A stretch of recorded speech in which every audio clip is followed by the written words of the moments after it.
Hello, boys and girls. This is Miss Morgan, your reading teacher.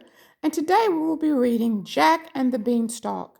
And the moral of the story is to take advantage of the opportunities that you are provided. This will teach you a lesson on how to do things better.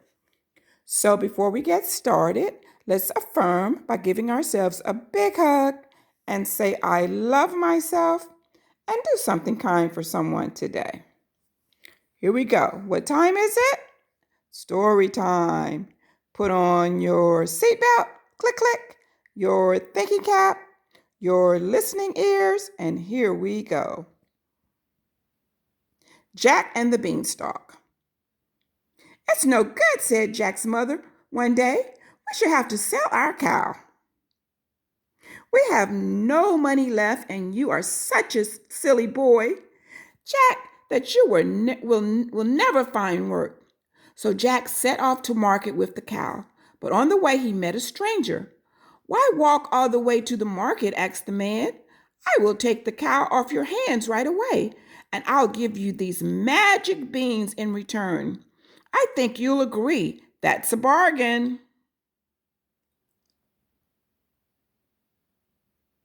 Jack was delighted to have a handful of magic beans,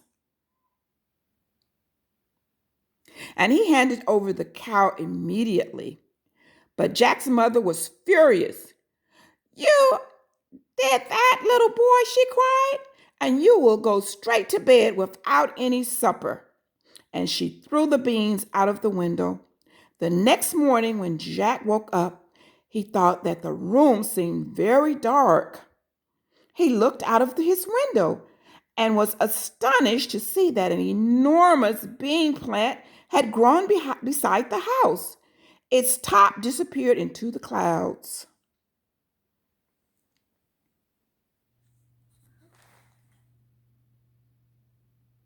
Now Jack was a lazy boy, but he was brave too. He climbed out of the window and began to climb up the beanstalk.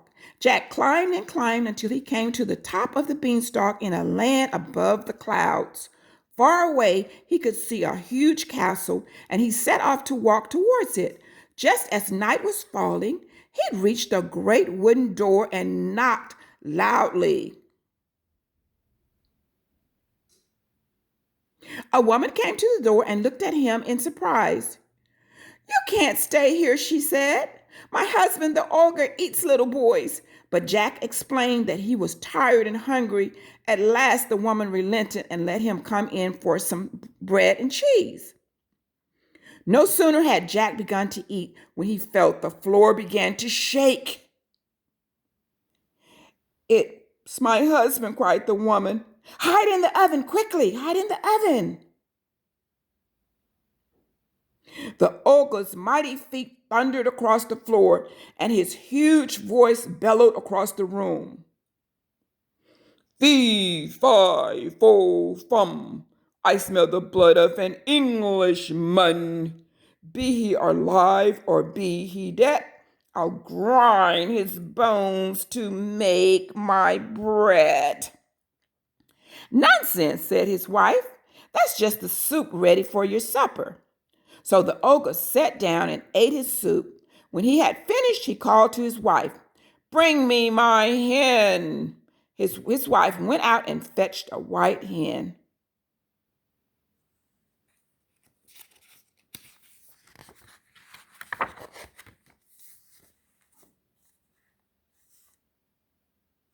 The ogre took the hen and shouted, Lay!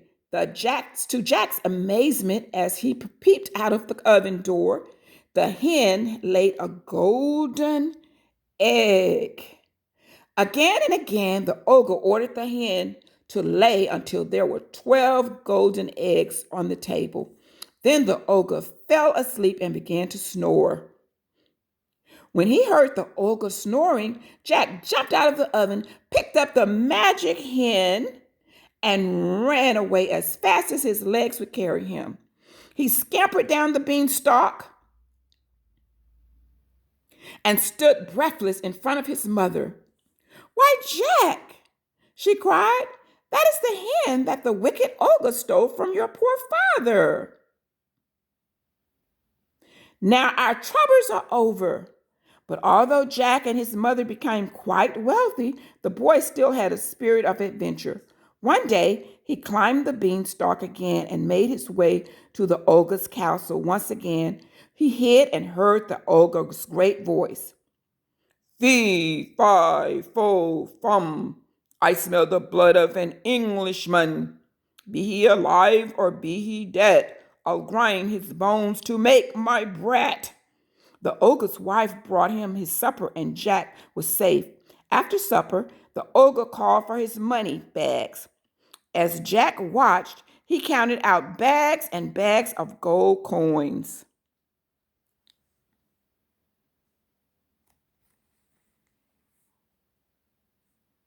As soon as he falls asleep, I will take those money bags, said Jack to himself. And so he did. Again, Jack's mother was delighted. This money belongs to your father, too, she said. Jack decided to climb the beanstalk one more time. Everything happens just as before, but this time after supper, the ogre called for his golden harp. When the ogre's wife brought the harp to the table, the ogre commanded, Play! At once, the harp began to play the sweetest music Jack had ever heard. No sooner had the ogre fallen asleep than Jack seized the harp and ran out the door. But the harp called out, Master, Master!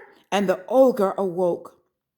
With thundering footsteps, he chased after the boy. Jack ran as fast as he could to the top of the beanstalk, but all the time he could hear the ogre getting nearer and nearer. He scampered down as quickly as he could, but the ogre followed him. When he was nearly at the bottom, Jack called out, Mother, Mother, bring the axe, bring the axe. When he reached the ground, Jack took the axe and with one great blow, he cut through the huge beanstalk. The ogre came tumbling down to his death. As for Jack and his mother, they lived happily ever after. The end. THE spells the, END spells in, the end, the end. See you next time.